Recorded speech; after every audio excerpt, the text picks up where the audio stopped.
কখনো নিজের বিষয়ে ভালো হোক আর মন্দ হোক কারো সাথে শেয়ার করা ঠিক না। কারণ আজকের বন্ধুটা কালকে যে কোনো সময় পল্টি, তখন সে আঙ্গুল তুলে কথা বলতে।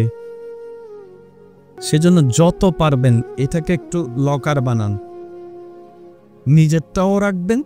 অন্য কেউ যদি আপনাকে দুঃখ বোঝায়, এটা আমার একটা বিশেষ অনুরোধ, কেউ যদি আপনাকে কখনো তার নিজের দুঃখ বোঝায়, একটু শ্রদ্ধার সাথে মনোযোগ দিয়ে তার দুঃখের কথাগুলো শোনার চেষ্টা করবে।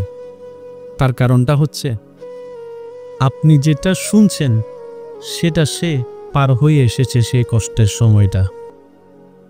আপনি শুনতে যদি বিরক্ত হন এই সামান্য সময়ের কথাগুলা, সে তো সেটাকে বহন করছে দিনের পর দিন, রাতের পর রাত।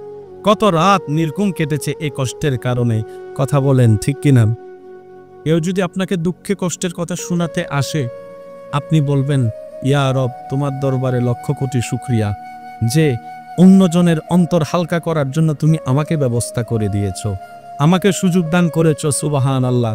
কারণ সে যদি আমাকে শোনায় একটুখানিও শান্তি পায়, এই অশান্তির সময়ে, অশান্তির যুগে, অশান্তি দুনিয়ায় যখন কেউ কারো শান্তি দেখতে পারে না, সে সময়ে যে একটু শান্তির ব্যবস্থা তুমি আমার মাধ্যমে করে দিচ্ছ, ইয়া রব, তোমার কাছে লক্ষ শুকরিয়া।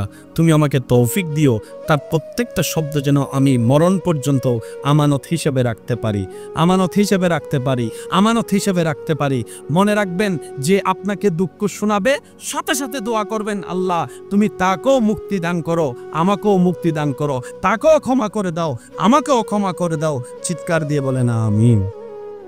আর একটু জোরে বলেন। আমার কথা কি আপনারা কোনো কষ্ট নিচ্ছেন?